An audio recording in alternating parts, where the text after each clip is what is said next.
오늘은 잠언 24장 말씀을 통해서 은혜와 진리를 나누려고 하는데요. 24장에는 특별히 이제 하나님이 미워하시고 가증히 여기시는 악인이 어떤 사람인지, 또 그 악인이 어떤 짓을 하는지를 자세히 가르쳐 주고 있습니다. 오늘 우리가 이런 솔로몬의 가르침을 마음에 새기고 이런 사람들, 또 이런 행위를 경계하면서 살아갈 때 진실로 하나님을 기쁘시게 하고 참된 믿음의 사람으로 승리할 수가 있게 될 것입니다. 1절을 보겠습니다. 너는 악인의 형통함을 부러워하지 말며 그와 함께 있으려고 하지도 말지어다 그랬죠. 악인들이 보통 출세합니다. 여러분, 독하게 여러분 마음 먹지 않으면 이 어지러운 세상, 악한 세상에서 출세하기도 힘들어요. 그래서 대부분 악인들이 출세해. 그리고 부귀영화를 누리고요. 또 사람들에게 인기도 얻습니다, 여러분. 이게 세상이에요. 근데 그 악인의 형통함을 부러워하지 말라 그랬습니다. 심지어는 악인과는 함께 있으려고도 하지 말라 그랬어요. 그래서 악인이라고 생각되는 사람하고는 함께 그 좌석에 앉지도 말래요. 식사도 하지 말라는 얘기죠. 그러니까. 그리고 말도 섞지 말라는 거예요. 말도 함부로 암호하거나 이렇게 어울리면 안 된다는 것입니다. 그러면 누가 악인이겠어요? 2절에 그들의 마음은 강포를 품고 그들의 입술은 재앙을 말함이니라 그랬죠. 그러니까 악인은요 누구냐? 마음속에 강포를 품는 자예요. 마음에 강포를 품는 사람이 다름 아닌 악인이에요. 강포는 히브리 말로 쇼드라고 하는데, 이 쇼드란 말은 파괴하다, 멸망시키다, 폭력을 행사하다, 이런 다양한 뜻으로 사용되고 있습니다. 그러니까 악인은 누구냐면 마음속에 내가 저놈을 파멸시켜야 되겠다, 내가 저 사람을 매장시켜야 되겠다, 이런 악한 생각을 마음에 품는 사람이라는 거예요. 그러면서 이제 그 사람을 어떻게 하든지 해코지 하려고 호시탐탐 노리고 있는 거죠.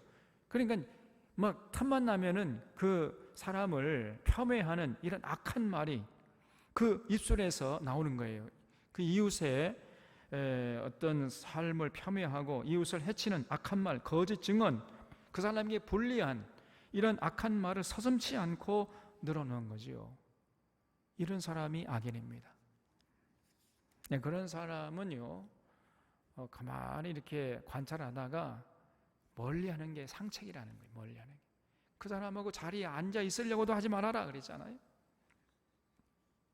그런 대표적인 사람이 미가서에 나와요. 미가서 2장 1절에 보면 그들이 침상에서 죄를 꾀하며 악을 꾸미고 날이 밝으면 그 손에 힘이 있으므로 그것을 행하는 자는 화 있을진저 밭들을 탐하고 빼앗고 집들을 탐하여 차지하니 그들이 남자와 그의 집과 사람과 그의 산업을 강탈하는도다 그랬어요. 이들이 침상에서 죄를 꾀하고 악을 꾸민다는 거예요. 그리고 날이 밝으면 그 손에 힘이 있기 때문에 그것을 이제 날이 밝자마자 행하는 사람 있다는 거예요. 여러분이 침상에 올라가면 빨리 자야지. 침상에서 악을 생각해. 악을 내가 내일 날이 밝으면은 어느 놈에 가가지고 그 놈을 파멸시킬까, 그래서 그 놈의 재산을 강탈하고 약탈할까, 늘 이런 생각을 가지고 살아가고, 날이 밝으면 모든 수단 방법을 동원해가지고 결국은 자기 야욕을 채운다는 거예요. 여러분, 이런 사람이 악인이고요, 그런 사람과 어울리면 그 사람도 악인이 되는 거예요. 그런 사람들과 자꾸 가까이 하고 어울리면서 쏘다닌다면은 스스로 그 사람도 자기 무덤을 파는 자입니다. 여러분, 시편 1편에 보면 복 있는 사람이 누구냐? 복 있는 사람은 악인의 꾀를 따르지 아니하며 죄인의 길에 서지 아니하며 오만한 자의 자리에 앉지 않는 자라 그랬죠? 절대로 악인의 꾀를 따르지 않아요. 여러분, 악인의 꾀 따른다는 것은 당장에는 수지 맞는 일입니다. 악인이 보통 막 부귀영화 누린다고 그래. 잘 나가고 출세하고 뭐 세상 부귀영화 누리잖아요. 그러니까 사람들이요, 그 악인이 좋아서가 아니라 그 사람이 누리는 부귀영화가 탐나가지고 자꾸 어울리려고 한단 말이에요. 그래서 그 악한 사람이 머리에서 이렇게 만들어내는 그 꾀를 자꾸 따라가. 그러면 자기도 이제 뭔가 콩고물이 떨어질까봐. 그런데 절대로 복 있는 사람은 아무리 일확천금이 생긴다 할지라도 악인의 꾀를 따르지 않는다는 거예요. 그런 사람이 진짜 복 있는 사람이다. 천만금을 준다 할지라도 그 악한 사람이 제안하는 그 꾀에 혹하고 넘어가지 않아요. 이게 사실 넘어가지 않는 것이 상당히 어렵습니다, 여러분. 대부분 사람 넘어갑니다. 보통 달콤한 게 아니거든요. 너 요것만 이렇게 한 번만 눈 하면 찔끔 갖고 요거 하면은 너 정말 출세하고 네 미래가 보장돼. 대부분 사람 거의 넘어간다니까요. 근데 복 있는 사람은 절대로 그런 악인과 말도 섞으려고 하잖아요. 자리에 같이 앉아 있으려고도 불쾌해. 그게 그냥 나를 뭘로 알고 말이야. 이렇게 불쾌하면서 절대로 그런 사람하고 어울리려고 하질 않아요. 그렇게 해야 된다는 거예요. 이게 바로 지혜라는 지혜. 이게 바로 분별력이에요. 그래서 3절에 집은 지혜로 말미암아 건축되고 명철로 말미암아 견고하게 되며 또 방들은 지식으로 말미암아 각종 귀하고 아름다운 법예로 채우게 되느니라 그랬죠. 여기서 말하는 집이라는 것은 인생을 말하죠. 인생. 여러분, 인생은요, 악인과 어울리면은 절대로 아름다운 집을 지을 수 없습니다. 인생의 집을 지을 수가 없어요. 악인과 멀리하는 지혜를 발휘할 때 비로소 튼튼하고 아름다운 인생의 집을 지을 수가 있는 것이고, 그 집 안에 있는 방 안에 각종 귀하고 아름다운 법예들로 채울 수 있게 되는 거예요. 그래서 지혜의 가장 중요한 역할이 뭐냐? 이 사람이 과연 어떤 사람인가? 이거를 분별해 주는 것, 이것이 지혜의 가장 큰 역할 중에 하나예요. 우리가 사람을 잘 알 수가 없잖아요. 근데 지혜로운 사람은요, 딱 보면은 말 한마디만 들어도 저 사람이 저 사람 마음속에 어떤 생각이 자리 잡고 어떤 인생관, 가치관, 역사관이 자리 잡고 있구나, 그거를 알아낼 수 있어요. 그런 사람이 지혜로운 사람입니다. 지혜가 그런 분별력을 주는 거예요. 말 한마디만 딱 들어보면은 그 사람의 됨됨이, 그 사람이 어떻게 자라왔으며 지금 어떤 상태에 있으며 앞으로 어떻게 살아갈 사람인가, 이런 것들이 이게 정확하지는 않지만 짐작이 돼요. 그것이 지혜입니다. 그래서 딱 봐가지고 조금 좀 이상하다 그러면 어울리려고 하지는 않는 거예요. 멀리하는 겁니다. 그래서 지혜의 가장 중요한 역할은 선한 자와 악한 자를 구별해주는 그 역할이에요. 그래서 선한 자와 어울리게 하고 악한 자를 멀리하게 해주는 것, 이것이 지혜의 가장 중요한 역할이에요. 근데 지혜가 없는 사람은요, 아무하고나 그냥 어울려버려요. 그냥 자기를 파멸로 이끌어가는 사람인데 따라가 버려요. 이 지혜가 없는 사람이죠. 그러면 그 사람은 그 인생이라는 집이 아주 낡아지고 결국은 쓰러져 버려요. 모래 위에 집을 짓는 사람 같단 말이에요. 인생이라는 게 겉으로는 삐까번쩍 하지만 조금 바람이 불고 창수가 나면 금방 휩쓸려가지고 흔적도 없이 사라져 버린단 말이죠. 그러나 지혜 있는 사람은 반석 위에 집을 짓는 인생이 돼요. 잘 분별하기 때문에 그런 달콤한 꾀에 넘어가지, 악인의 꾀에 넘어가지 않습니다. 그의 지혜가 중요하다는 거예요. 지혜가.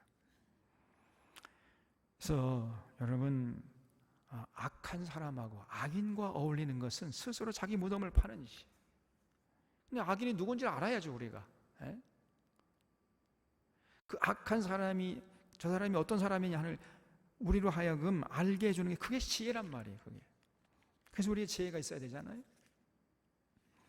5절에 보면 지혜 있는 자는 강하고 지식 있는 자는 힘을 더하나니 너는 전략으로 싸우라. 승리는 지략이 많음에 있느니라. 지혜는 너무 높아서 미련한 자가 미치지 못할 것이므로 그는 성문에서 입을 열지 못하느니라. 악행하기를 꾀하는 자를 일컬어 사악한 자라 하느니라 그랬죠. 여기 성문에서 입을 열지 못한다 할 때 이 성문이라는 것은 과거에 이 구약 시대 때에 이스라엘 백성들에게 성문은 어떤 역할을 하는 곳이었냐면요, 거기 재판이 열리는 곳이었어요. 재판정에서 재판정.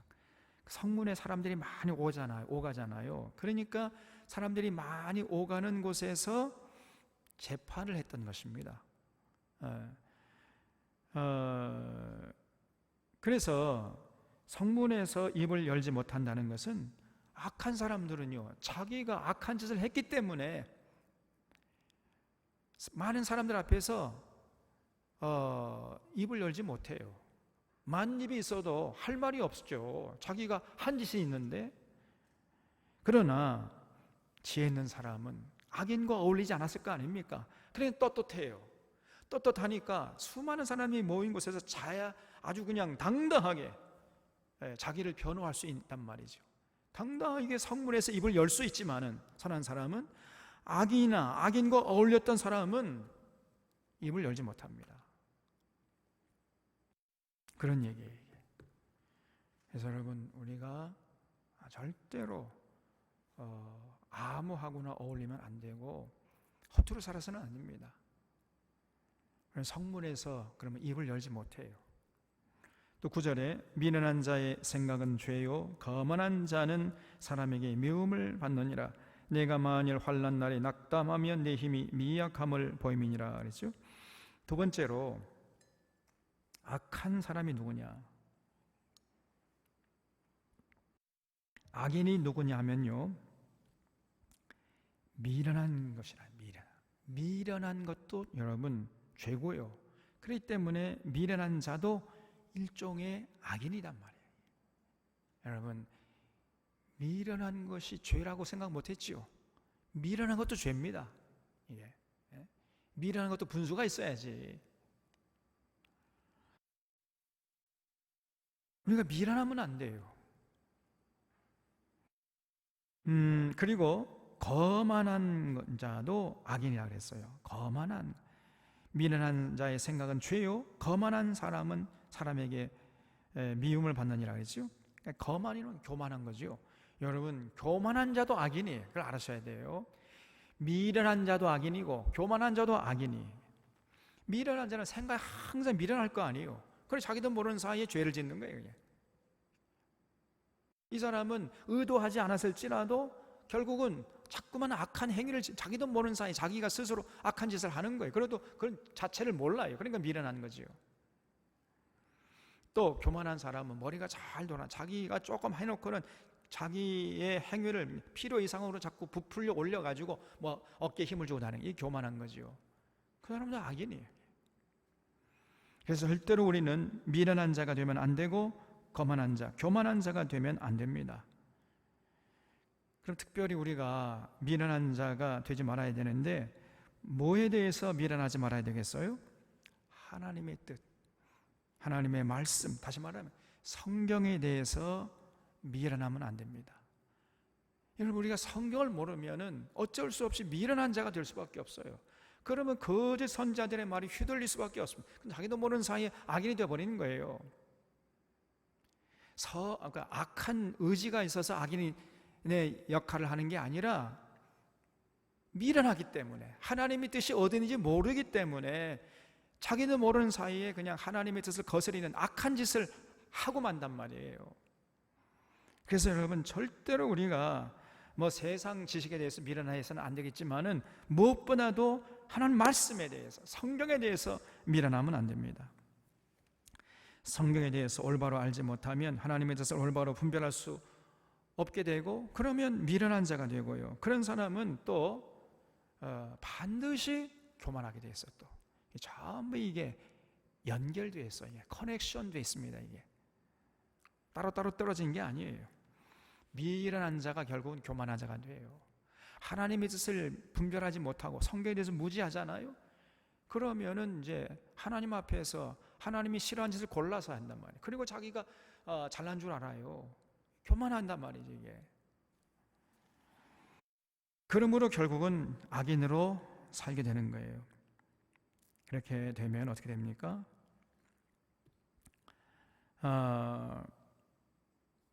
사람들에게 이제 미움을 받게 됩니다. 그리고 그런 사람은 조금만 어려움이 찾아오면 낙담하게 돼. 낙심하게 되고 절망하게 되고 또 인생을 그러면 포기하게 돼버려요. 또 왜냐하면 그 어려움을 이겨낼 만한 내적인 강인함이 없기 때문에, 그러기 때문에 자기 잘난 맛에 막 어깨에 힘을 주고 살다가 뭐 어떤 어려움 오면은 그 어려움을 이겨낼 수가 없단 말이에요. 내적인 힘이 없어요. 그래서 낙심하고 절망하다가 인생을 포기하고 인생 망치는 자가 되어버리는 거죠. 그래서 여러분, 미련한 자와 교만한 자, 그런 자는 절대로 어려움을 이겨내지 못합니다. 내적인 힘이 없다는 것. 전부 이게 연결되어 있어요. 그래서 우리는 절대로 악인이 되면 안 됩니다. 미련한 자가 되는 것도 우리가 경계해야 되고 교만한 자가 되는 것도 경계를 해야 된단 말이에요. 무엇보다도 하나님의 말씀에 대해서 알지 못하면 미련하게 되면 반드시 하나님 앞에서 교만한 짓을 하게 돼요. 그러면은 이제 환난 날에 낙담하게 되는 것이고, 왜냐하면 그 힘이 미약하기 때문에 그 환난 날을 이겨낼 수 있는 내적인 힘이 없어요. 그래서 이제 낙담하게 되는 거죠. 그래서 이 9절 말씀이 굉장히 중요한 얘기입니다. 또 악인이 누구냐? 11절에 너는 사망으로 끌려가는 자를 건져주며 살육을 당하게 된 자를 구원하지 아니하려고 하지 말라. 네가 말하기를 나는 그것을 알지 못하였노라 할지라도 마음을 저울질하시는 이가 어찌 통찰하지 못하시겠으며 내 영혼을 지키시는 이가 어찌 알지 못하시겠느냐. 그가 각 사람의 행위대로 보응하리라 했지요. 사망으로 끌려가는 자를 건져줘야 되는데 그 사망으로 끌려가는 자를 건져주지 않는 사람, 이 사람이 악인이라는 거예요, 이게. 그러면 이 사람이 왜 사망으로 끌려가겠어요? 누가 사망으로 끌려갑니까, 여러분? 지금 세상에서 보통 사망으로 끌려가는 사람이 누구요? 이 공중 권세 잡은 자가 다스리는 이 세상, 이 악한 세상에서, 이 불의한 세상에서 사망으로 끌려가는 자들이 누굽니까?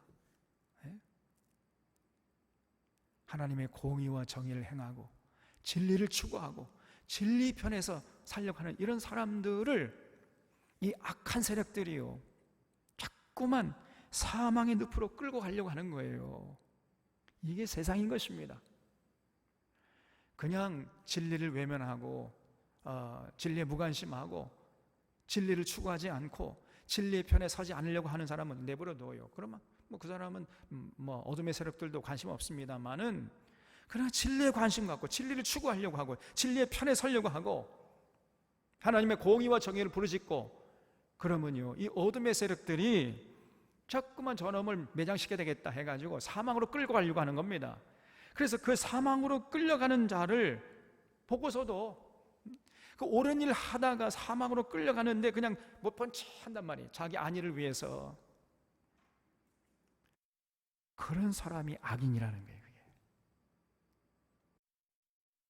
그래서 사망으로 끌려가는 자를 건져주며 살육당하게 된 자를 구원하지 않으려고 하는 사람, 이 사람, 그 사람이 악인. 그렇게 살지 말라는 거예요, 여러분. 그래서 너 왜 사망으로 끌려가는 자를 건져주지 않았느냐? 왜 살육당하게 된 자를 구원하지 않았느냐? 이렇게 물어보면요 내가 말하기는 나는 그것을 알지 못하였노라 핑계를 댄다는 거예요. 나 그런지 몰랐어. 내가 알았으면 그 사람은 구원해 줬을 건데 난 몰랐다니까. 핑계 댈 수 없다는 거예요. 왜냐? 우리 하나님이 우리의 마음을 통찰하시기 때문에 네가 그렇게 나는 알지 못하였다 할지라도 마음을 저울하시는 이가 어찌 통찰하지 못하시겠으며 내 영혼을 지키시는 이가 어찌 알지 못하시겠느냐. 그가 각 사람의 행위대로 보응하시리라 그랬습니다.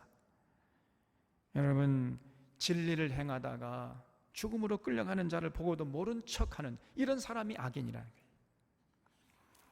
진리의 편에 서려고도 하지 않고 진리에 무관심하고 진리의 편에 서는 것을 두려워하고 진리의 편에 서다가 죽음으로 끌려가는 이웃이 있어도 모른 척하고 살아가는 사람, 그 사람이 악인입니다. 하나님 앞에서 핑계할 수가 없다는 거예요.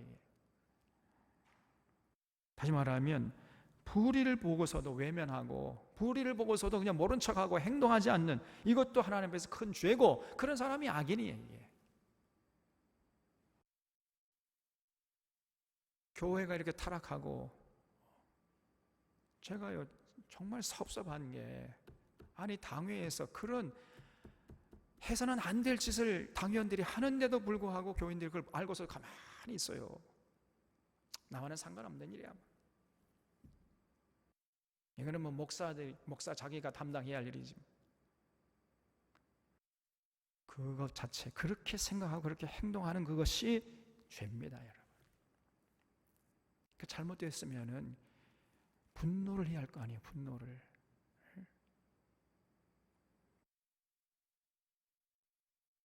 불의를 보고서도 행동하지 않는 그것이 죄입니다. 나중에 하나님 앞에 나가서 아이고 나는 몰랐습니다. 내 일이 아니니까 나는 뭐 개념치 않았습니다. 이건 변명 통하지 않습니다. 우리 하나님이 우리 마음을 통찰하시게 돼. 네가 사실은 너 진리에 관심이 없었잖아, 이놈아 너. 네 자신의 안위를 위해서 너 진리를 네가 외면했잖아, 모른 척 했잖아, 너 실상을 알고 있었잖아. 이렇게 하나님이 평가하신다는 거예요. 그래서 그런 어리숙한 변명은요, 사람들에게는 통할지 모르지만 하나님 앞에서는 절대로 통하지 않습니다. 그 사람의 행위대로 보응할 것이다 그랬어요. 이게 무슨 얘기지요? 여러분, 우리 사랑하는 샤론의 교우들은요, 진리를 외면해서는 안 됩니다. 진리의 편에 서기를 두려워해서는 안 돼요. 진리를 외치다가 죽음으로 끌려가는 자를 보고서도 나와 상관없다 하면서 외면하는 자, 그런 자는 반드시 하나님 앞에서 이제 응분의 대가를 치러야 된다는 것, 이걸 잊지 마셔야 돼요. 그래서 이 김대중 대통령이 유명한 말이 있죠. 네. 행동하는 양심. 양심은 있어요. 근데 그 잘못된 걸 알고서도 행동은 안 해. 그거는 죽은 양심이야, 이게. 행동하는 양심이어야죠. 13절에 내 아들아 꿀을 먹어라, 이것이 좋으니라. 송이꿀을 먹어라, 이것이 내 입의 단이라. 제가 내 영혼에게 이와 같은 줄을 알라. 이것을 얻으면 정령히 내 장래가 있겠고 내 소망이 끊어지지 아니하리라 그랬어요. 그래서 여러분, 우리가 이렇게 정말 악인으로 불행한 삶을 살지 않으려면 어떻게 해야 되는가? 육신이 건강하려면 어떻게 돼야 돼요? 육의 양식, 건강한 육의 양식을 먹어야 되겠지요? 꿀을 먹으라 그랬어요. 꿀이 육의 양식이 되잖아요. 그것도 송이꿀이 좋답니다. 저는 송이꿀 한 번도 먹어본 적이 없어가지고, 꿀이 이렇게 막 송이처럼 달린, 아마 그 석청, 막 그게 자연사는 거 굉장히 비싸겠죠? 그게 이제 우리 몸에 양약이 되잖아요. 그런 그 건강한 자연산 꿀을 먹으면 우리 육신의 건강에 도움이 되지 않습니까? 그런 것처럼 여러분, 우리 영혼의 건강을 위해서는 좋은 건강한 영의 양식을 먹어야 돼. 그 건강한 영의 양식이 뭐냐? 그것이 지혜라는 게 지혜. 그래서 육의 건강을 위해서 건강한 육의 양식을 먹어야 하는 것처럼 영의 건강을 위해서는 건강한 영의 양식을 먹어야 된단 말이죠. 그게 지혜라는 거예요. 그래서 지혜가 내 영혼에게 이와 같은 줄을 알라 그랬어요. 이것을 얻으면 정령이 내 장래가 있겠고 내 소망이 끊어지지 아니하리라 그랬습니다. 그래서 여러분, 지혜가 뭐냐? 우리 영혼의 양식이에요. 그래서 우리가 지혜를 먹어야 됩니다. 지혜를 가져야 우리가 악인이 되지 않을 수가, 우리 영혼이 병들지 않을 수가 있어요. 그리고 그러면 그 사람은 선한 사람과 악한 사람을 잘 구별해서 선한 사람과 어울리고 악한 사람과 어울리지 않을 수가 있단 말이에요. 그러면 그 사람은 어떻게 되는가? 성문에서 당당하게 입을 열어서 자신의 삶을 변호할 수 있게 됩니다. 자신은 부끄러움이 없는 삶을 살았으니까 당당하게 입을 열어서 자신을 변호할 수가 있지만은, 그러나 지혜가 없는 사람은 아무하고나 어울리고 그러다 보니까 결국은 성문에서 입을 열어서 자신을 변호할 수가 없습니다. 미련하게 되는 것이고 교만하게 되고, 그리고 나서 나중에 땅을 치고 후회해봤자 결국은 그때는 늦는 거죠. 그래서 여러분, 지혜를 얻으려고 해요. 지혜를 얻으려면 우리는 성경으로 돌아갈 수밖에 없죠. 그래서 이 잠언 얼마나 지혜롭게 만들어줍니까? 더 넓혀서 창세기 요한계시록까지 성경 전체가 그게 바로 지혜 덩어리예요. 그냥 지혜 덩어리. 이걸 우리가 늘 읽고 올바로 깨닫고, 그래서 늘 묵상하고, 그 묵상하는 시간을 통해서 진리를 추출해내고, 그럼 우리가 지혜롭게 됩니다.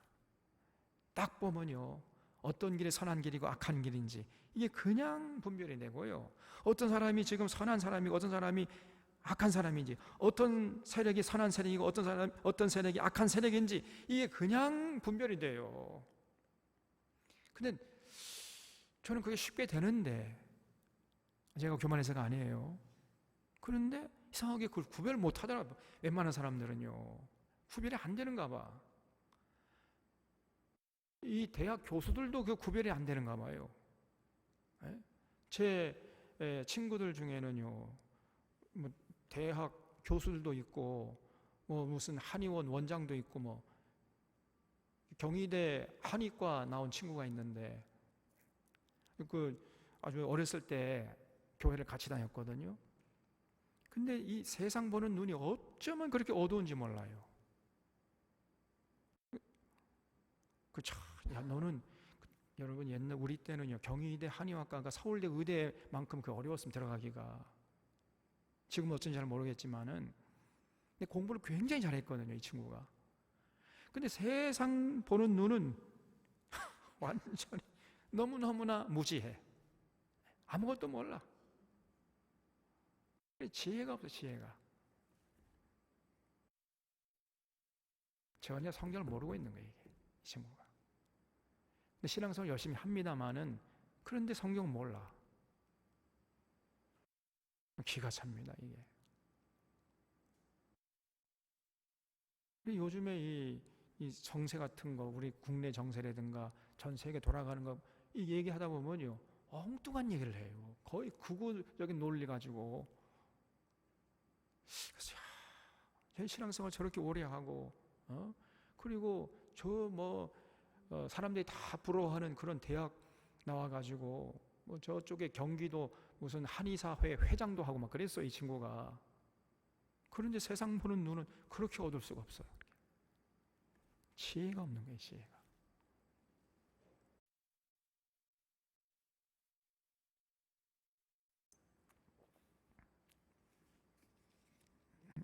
그래서 정말 여러분, 성경에 대해서요,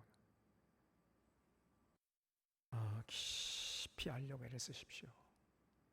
우리가 다니엘서 몇 주 동안 했잖아요. 다니엘 보세요. 하나님의 뜻을 알기 위해서 그냥 막 금식하고 하나님께 매달렸잖아요. 하도 하나님 뜻을 알고 싶어 하니까 하나님이 가브리엘 천사를 보내가지고 앞으로 이스라엘 나라 역사가 어떻게 전개될 것인가 그걸 다 알려줬잖아요. 그런 어떤 간절함이 있어야 됩니다.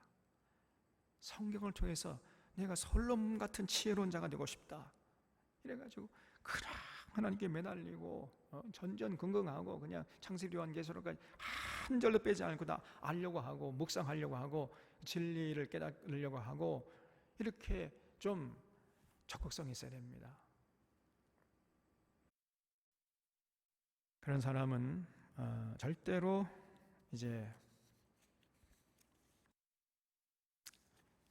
악한 꾀에 넘어가지 않게 되는 거죠. 그 다음에 15절에 악한 자여 의인의 집을 엿보지 말며 그가 쉬는 처소를 헐지 말지니라. 대저 의인은 7번 넘어질지라도 다시 일어나려니와 악인은 재앙으로 말미암아 엎드러지느니라 그랬어요. 또 여기 악인은 누구냐? 악인은요, 여기 악한 자여 의인의 집을 엿보지 말며 그랬죠. 그러니까 악한 사람은요 늘 의인의 집을 엿봐요. 그냥 거기에 그렇게 관심이 가 있어. 아니 자기 일이나 똑바로 하려고 하지 왜 자꾸 남의 집에 관심이 있냐 그 말이에요. 이게 의인의 집을 늘 엿본단 말이에요. 시도 때도 없이 그래가지고 의인의 집을 시기하고 질투하면서 헐어버리려고 한다는 거예요. 그래서 의인의 집을 엿보지 말며 그가 쉬는 처소를 헐지 말지니라 그랬죠. 근데 정반대로요. 하나님의 뜻을 정반대로 자꾸만 의인의 집을 엿보고 그 의인의 쉬는 처소를 헐어버리려고 한단 말이에요. 이런 사람이 악인이지요. 거기 의인은 7번 넘어질지라도 다시 일어나느니와 악인은 재앙으로 말미암아 엎드러지느니라. 그걸 줄쳐주시기 바랍니다. 여러분 하나님 앞에서 누가 의인이고 누가 악인이죠? 그 하박국서 1장 또 예레미야서 5장에 보면 종합적으로 하박국과 예레미야가 거의 동시대에 활동한 선지자였잖아요. 그래서 그 하박국서 1장하고 예레미야서 5장을 이렇게 동시에 겹쳐놓고 읽어보면은 하나님 앞에서 누가 의인이고 누가 악인인가 하는 게 딱 정리가 돼요. 하박국이 이제 하나님 앞에 나가서 막 따졌잖아요. 하나님, 의인이 이렇게 악인에게 약탈을 당하고 강탈을 당하는데 왜 하나님 돼 가지고 보고만 계십니까? 그러고도 하나님이십니까? 그런 하나님은 누가 섬기겠습니까? 막 이렇게 따졌죠. 삿대질하면서 막 하나님 왜 가만히 계십니까? 왜 잠잠하십니까? 의인이 악인들에게 강탈당하고 겁탈당하고 약탈당하는데 왜 보고만 계십니까? 이렇게 따진 사람이 하박국 아니에요. 그런데요, 그런 하박국의 질문에 대해서 하나님이 뭐라고 대답하셨냐면은 의인? 네가 지금 저 예루살렘 사람들 의인이라고 그랬어? 너 지금 예루살렘 사거리에 나가가지고 그 수많은 사람들이 왕래하는데 그 중에서 의인 한 사람이라도 있으면 데려와봐. 그러면 내가 예루살렘 성의 죄를 사해주고 예루살렘 거민들을 예루살렘 성에 계속 살 수 있게 해줄게. 그렇게 말씀. 그러면서 하시는 말씀이 그 의인은 누구냐? 너 지금 가가지고 예루살렘 사거리에 수많은 사람들이 왕래하는데 그 중에서 공의를 행하고 진리를 추구하는 사람 한 사람이라도 있으면은 데려와라. 그러면 내가 이 성을 사해줄 것이다. 그렇게 말씀했어요. 다시 말하면 하나님께서 인정하신 의인은 뭐냐? 공의를 행하는 거예요. 공의를 행하는 데 관심이 있어야 돼. 공의가 뭐죠? 더불어 사는. 나 혼자만 잘 먹고 잘 살려고 하지 말고 그 율법의 그 계명이 결국은 이웃사랑 아니에요. 이웃사랑. 더불어 살려고. 거기에 관심이 있는 사람이어야 돼. 거기에. 그리고 진리를 추구하는 사람. 이 사람이 하나님이 인정하시는 의인이라는 거예요. 그 의인 한 사람이라도 있으면 데려와라. 그러면 내가 예루살렘 성을 용서해 줄 것이다. 이렇게 하나님 말씀하세요. 그래서 여러분 하나님이 생각하시는 의인, 하나님이 인정하시는 의인은 누구냐? 혈통을 이어받아 가지고 유대인이면 하박국은 의인인 줄 알았어요. 천만의 말씀이에요. 그거는 하박국의 착각이에요. 하나님이 생각하시는 의인은 뭐 유대인의 피를 이어받았다고 해서 의인이고 그렇지 않으면 악인이고 이런 거 아닙니다. 이걸 또 넓혀 생각하면요, 교회 나왔다 해서 의인이고 교회 나오지 않으면 악인이고 이런 거 아닙니다. 우리 하나님이 예배 열심히 드리면 의인이고 예배 열심히 안 드리면 악인이고 그런 거 아니에요. 헌금 바치면 의인이고 헌금 안 바치면 악인이고 이런 거 아닙니다. 진짜 하나님이 생각하시는 의인이 누구냐? 공의를 행해야 돼. 삶의 현장에 나가서 더불어 살려고 하는 의지와 그런 행위가 있어야 돼요. 그리고 진리를 추구하려고 하는 거지. 그리고 그렇기 때문에 늘 진리의 편에 서서 살아가려고 하고 진리의 편에 살아가는 사람의 편에 또 그 사람을 편들어 주려고 그래요. 이런 사람이 하나님 앞에서 의인인 줄로 믿으시기 바랍니다, 여러분. 그리고 악인은 누구냐? 바로 그런 의인의 대척점에 서가지고 그런 의인을 미워하고 핍박하는 이런 사람이 하나님 앞에서 악인이에요. 그래서 여러분, 악인은 어떻게 하든지 그런 의롭게 사는 자를 시기와 질투해가지고 미워해서 무너뜨리려고 하는 것입니다. 죽음의 늪으로 끌고 가려고 하는 거지요. 그런데 의인은 잘 무너지지 않아요. 7번 넘어져도 7번 일어납니다. 오뚜기처럼. 그래서 의인은 7번 넘어질지라도 다시 일어나느니와 악인은 재앙으로 말미암아 엎드러지느니라 그랬어요.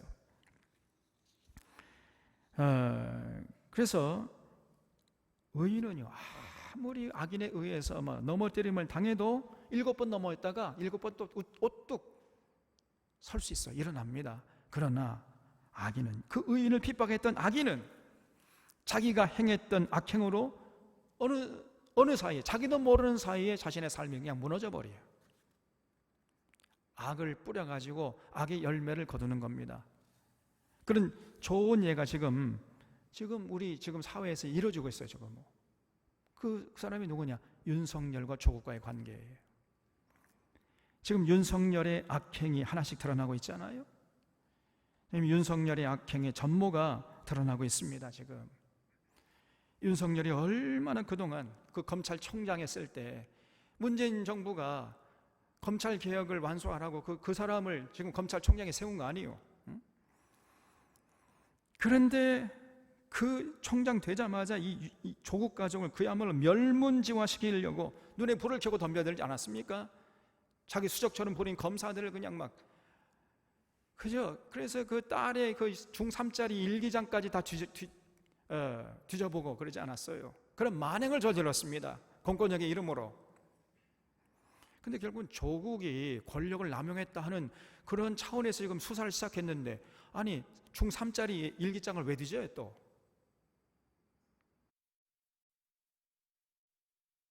조국이 촛불혁명으로 세워진 문정부의 법무장관으로서 촛불 시민들의 염원을 지금 추진하려고 하고 그 시대정신을 그 검찰개혁을 이루려고 하니까 윤석열이 얼마나 극렬하게 저항을 했습니까?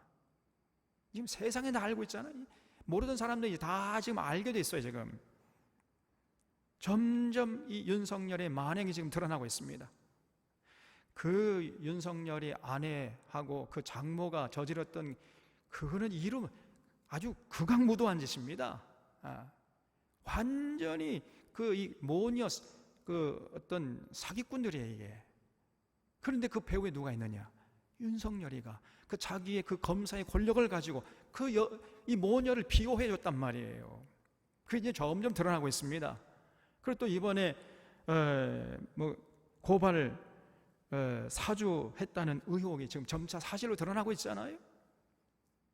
그래서 검찰이 이 사람을 고발해라고 고발장을 써가지고 국민의힘에게 전해줬다는 거예요. 그 국민의힘이 그 고발장을 가지고 국민의힘이 또 고발해가지고 그걸 또 빌미해서 기소하고 수사하고 기소하고 완전히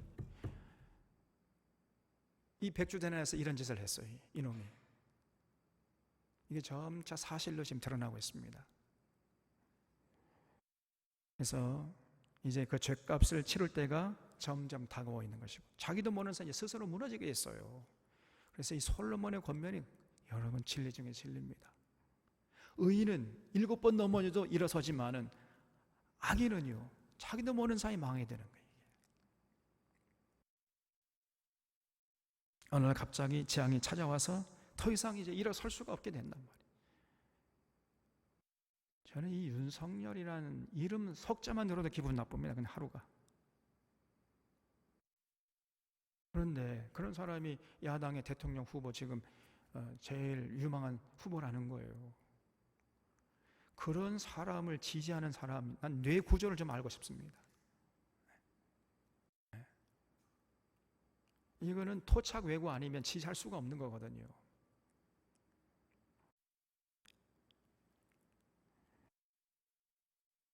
17절에 내 원수가 넘어질 때에 즐거워하지 말며 그가 엎드러질 때에 마음에 기뻐하지 말라. 여호와께서 이것을 보시고 기뻐하지 아니하사 그의 진노를 그에게서 옮기실까 두려우니라 그랬죠. 여러분, 이 말씀을요 잘 이해해야 됩니다. 여기 보면 원수가 넘어질 때 즐거워하지 말며, 그러니까 예를 들어서 이제 이해하기 쉽게 조국이라고 생각합니다. 조국이 읽을 때 조국의 원수가 누구요? 윤석열이겠죠? 그럼 윤석열이 넘어질 때 즐거워하지 말래요, 조국에게. 예? 그리고 그가 엎드러질 때에 마음에 기뻐하지 말라. 여호와께서 이것을 보시고 기뻐하지 아니하사 그의 진노를 그에게서 옮기실까 두려우니라. 그러니까 자기를 그토록 괴롭히던, 자기 아무런 까닭 없이 그냥 막 그 권력을 남용해가지고 멸문지화를 시키려는 그런 철천지 원수가 갑자기 예를 들어서 이제 암에 걸리고 사업이 망하고 폐가 망신하고 되고 그러면 여러분 같으면 기뻐하겠어요? 기뻐하지 않겠어요? 아니, 솔직히 얘기해봐요. 솔직히. 기뻐요? 안 기뻐요? 에? 아니, 뭐가 이렇게 의견이 분분해요? 기쁘지요? 기뻐 죽을 거 아니요. 아이고 잘 됐다 그냥. 정말 10년 묵은 체중이 쑥 내려간다 그냥. 저 쌤통이다 그냥. 어서 빨리 더 망해라. 이게 인지상정 아닙니까? 근데 그렇게 하지 말래요. 그러면 안 된다는 거예요. 근데 왜 그렇게 하지 말라는 거예요? 만약에 그렇게 하면 어떻게 되는 거예요? 하나님이 그 악인을 저주하려다가 잘못하면은 그 악인을 불쌍히 여길 수가 있다는 거예요. 그러니까 절대로 기뻐하지 말라는 겁니다. 기뻐하면 악인을 심판하려다가 하나님 봐줄 수가 있다는 거예요.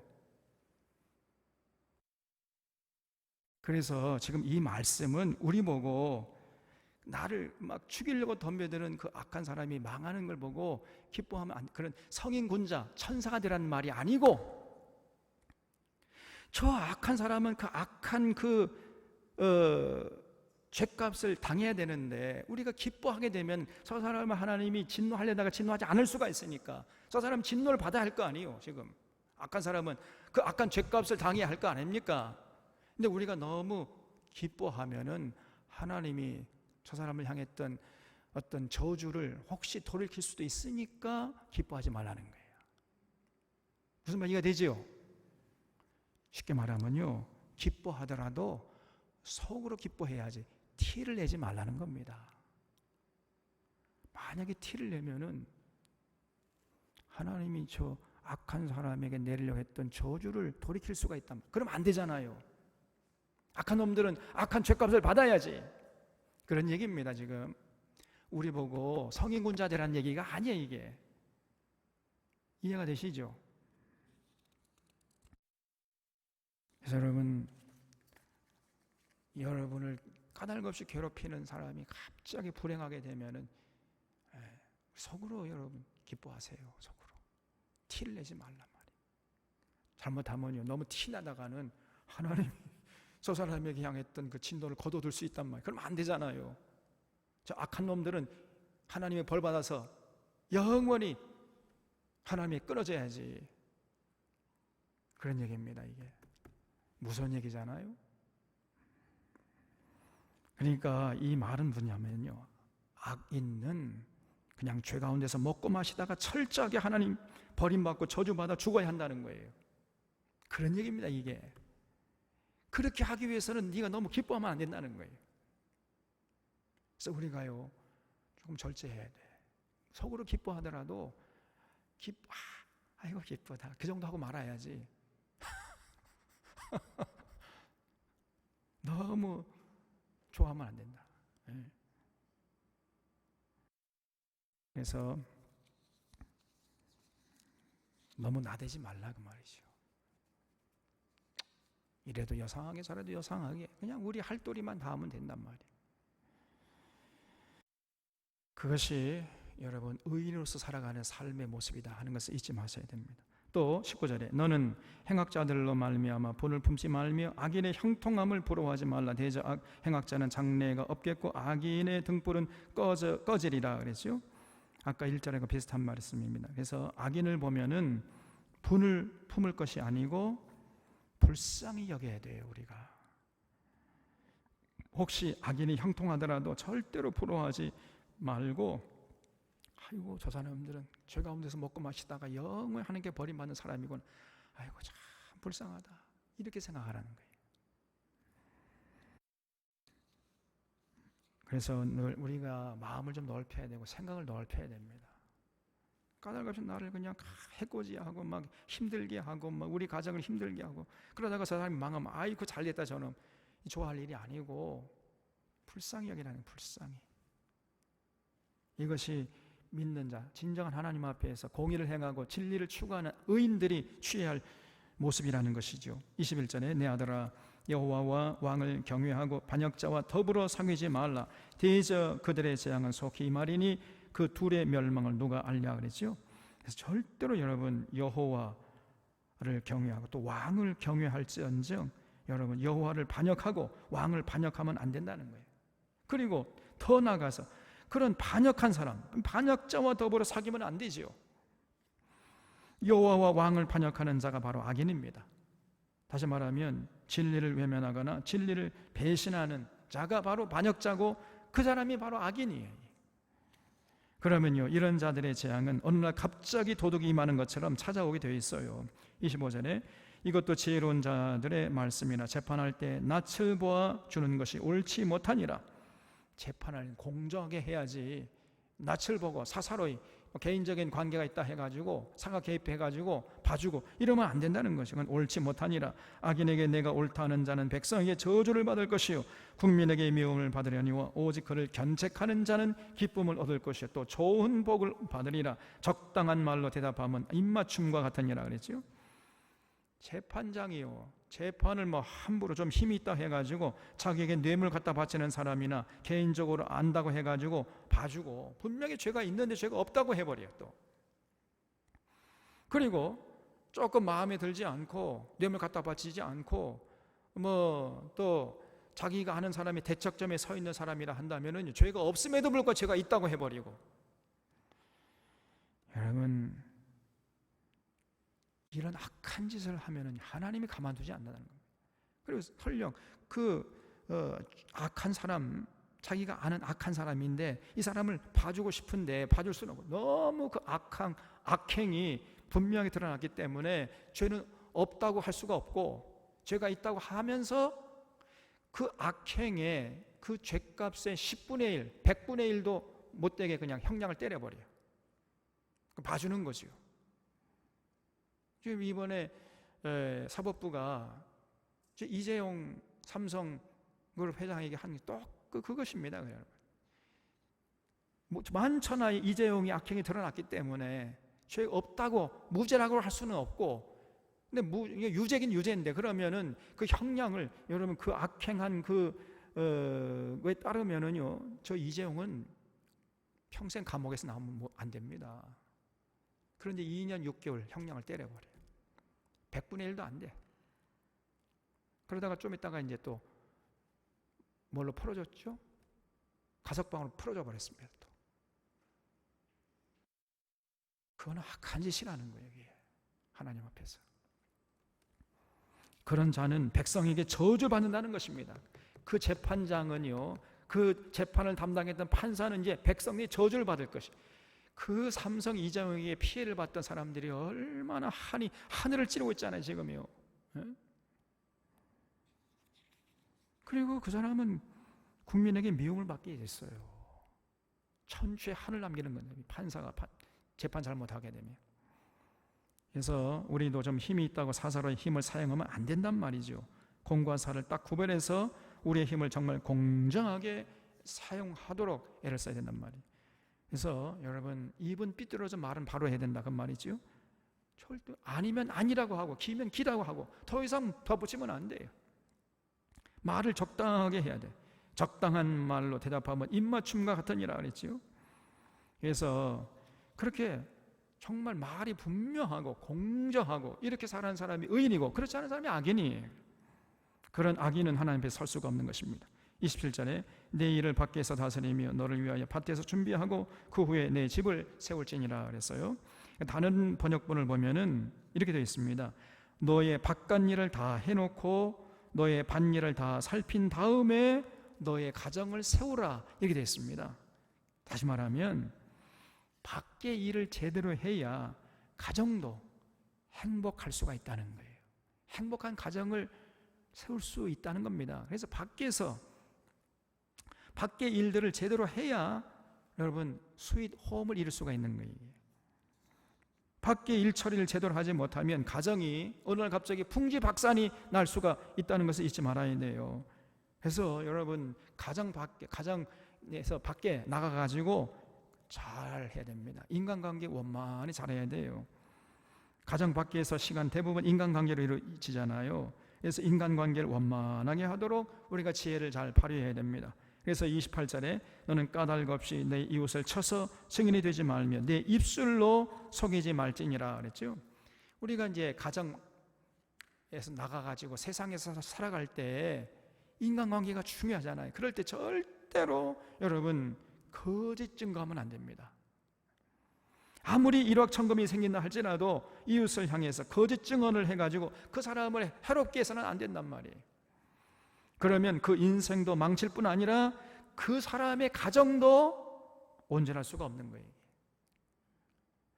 밖에서 일처리를 제대로 해야 행복한 가정을 이룰 수 있는데 밖에서 그렇게 막 거짓 증언하고 다니고 그러면 어떻게 그 사람의 식솔들이 행복할 수 있겠느냐 말이에요. 온전할 수가 없습니다. 그래서 29절에 너는 그가 내게 행한 행함같이 나도 그에게 행하여 그가 행한 대로 그 사람에게 갚겠다 말하지 말지니라. 여러분, 그래서 앙심을 품으면 안 돼요. 그가 내게 행한 것처럼 나도 행하겠다. 이에는 이, 눈에는 눈이다. 이렇게 하지 말라는, 그렇게 만약에 하면은 그건 악한 자와 똑같은 자가 되는 거죠. 그래서 여러분, 절대로 우리는 악을 악으로 갚으려고 하면 악을 선으로 갚으려고 해야 됩니다. 이게 믿는 사람의, 그게 바로 의인이란 말이에요.